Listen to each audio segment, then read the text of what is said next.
Selamat malam, perkenalkan nama saya adalah Natasha Nuraini Wirawan dengan NIM 1304211003. Dalam kesempatan kali ini, saya akan menjelaskan hasil dari poster infografis mengenai manajemen proyek TIK yang telah saya buat. Nah, pertama-tama apa sih manajemen proyek TIK itu? Nah, di sini definisinya adalah proses perencanaan, pelaksanaan, pengawasan, dan pengendalian sumber daya TIK. Kemudian, apa sih bedanya proyek TIK dengan proyek non-TIK? Di sini itu proyek TIK itu biasanya terhubung dengan fungsi bisnis atau sistem organisasi. Sedangkan untuk proyek non-TIK, ini tidak berhubungan dengan fungsi bisnis. Untuk struktur proyeknya, untuk proyek TIK biasanya multiple project dengan independensi masing-masing. Sedangkan untuk proyek non-TIK sering berdiri sendiri. Kemudian scope untuk proyek TIK itu biasanya lemah penetapannya dan dapat diubah. Kemudian untuk proyek non-TIK bisa terdefinisi dengan baik. Kemudian change control untuk proyek TIK itu biasanya terdefinisikan tetapi susah untuk di-track. Sedangkan untuk proyek non-TIK itu definisi dengan baik. Kemudian untuk stakeholder-nya, untuk proyek non-TIK susah untuk diidentifikasi. Sedangkan untuk proyek non-TIK biasanya sedikit dan mudah untuk diidentifikasi. Kemudian resource-nya, di sini untuk proyek TIK itu biasanya part-time, sedangkan untuk proyek non-TIK biasanya full-time.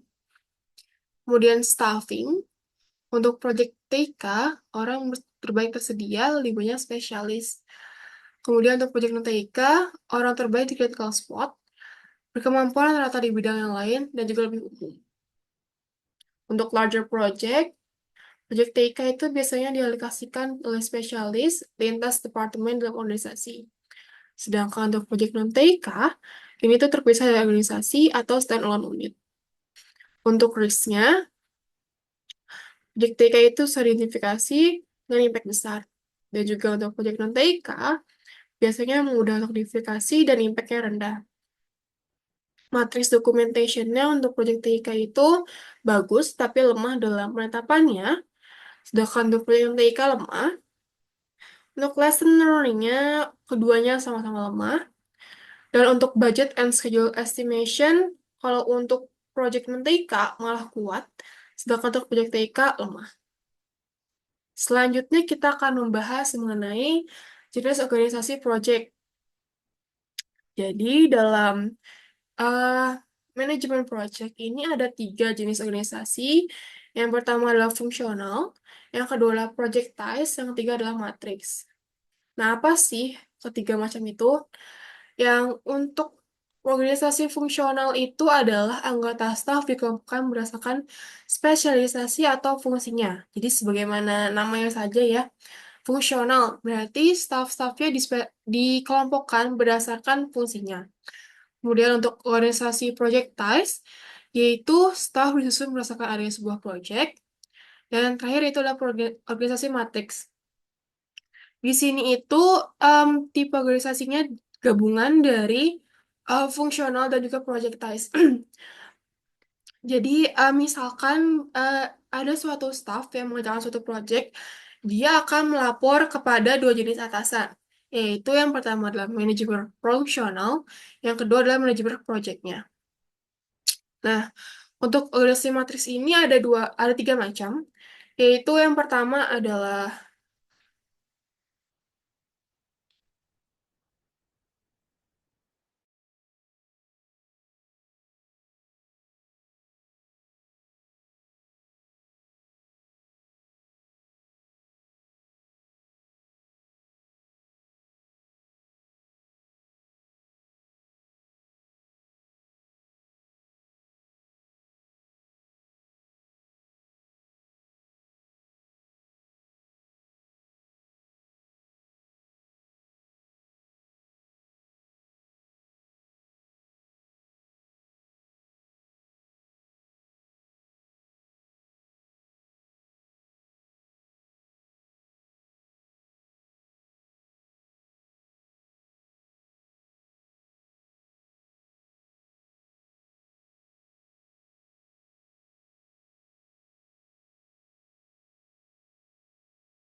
Oke,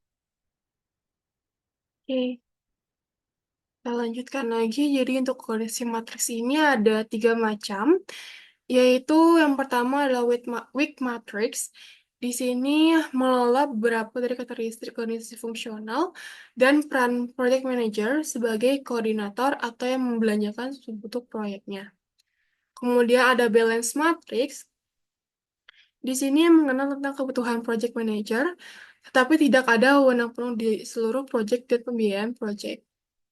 Kemudian untuk strong matrix, di sini memiliki beberapa karakteristik dari organisasi projectize dan project manager punya waktu tak terbatas dengan banyak wewenang dan staf administrasi project yang full time.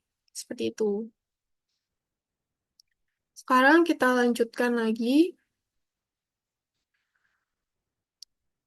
Kita akan membahas tentang proses dari sebuah manajemen project. Yang pertama adalah inisialisasi. Jadi, proses inisiasi adalah memberikan gambaran global suatu project. Tujuannya yaitu menunjuk atau menetapkan manajer project, menentukan tujuan project secara rinci, mengidentifikasi stakeholder, kemudian menentukan kriteria keberhasilan project, dan kemudian menentukan ruang lingkup, jadwal, kebutuhan sumber daya, asumsi, dan batasan project. Di sini outputnya yaitu berupa penugasan project manager, identifikasi stakeholder, kemudian project charter plus business case. Kemudian selanjutnya setelah inisialisasi kita ada proses perencanaan. Di sini kita mendetailkan dari definisi project yang sudah dibuat pada proses inisialisasi.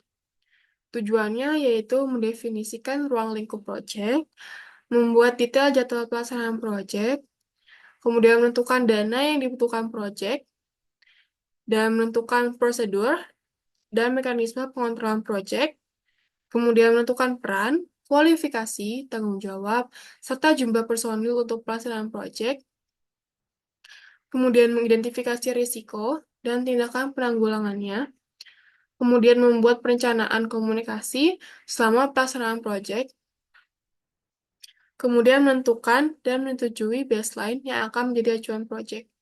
Di sini outputnya yaitu kontrak tim, scope statement, work breakdown struktur, kemudian jadwal projectnya, dan daftar resikonya.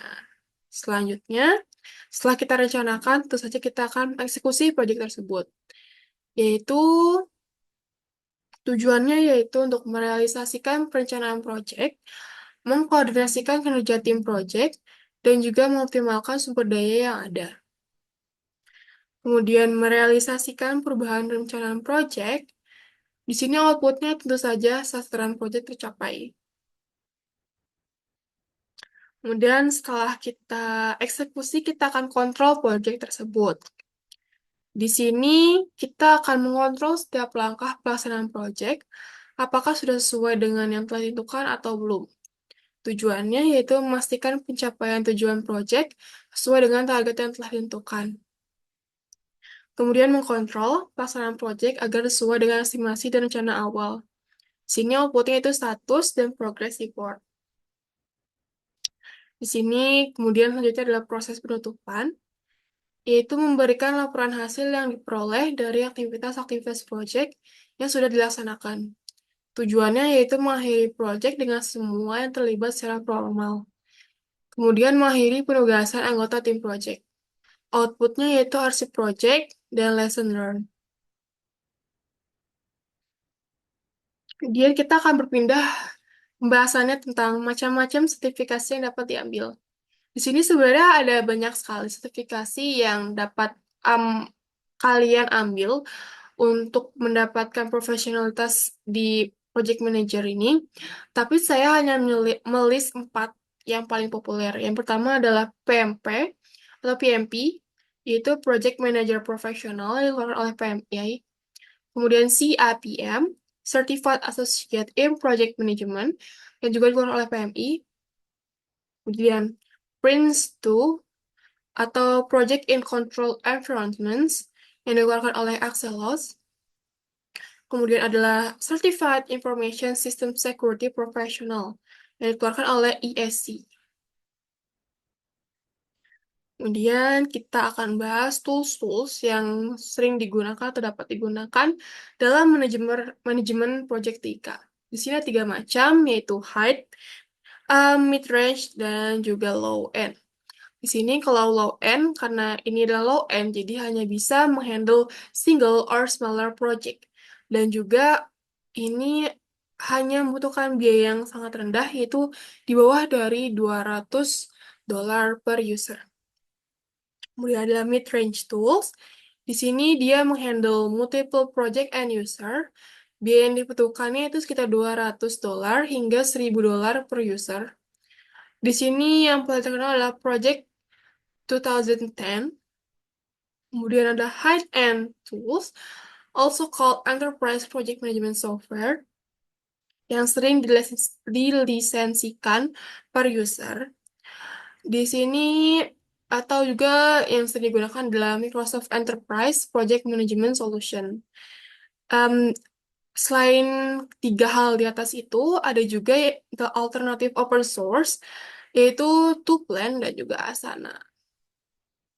Ya, itu saja yang dapat saya sampaikan. Terima kasih.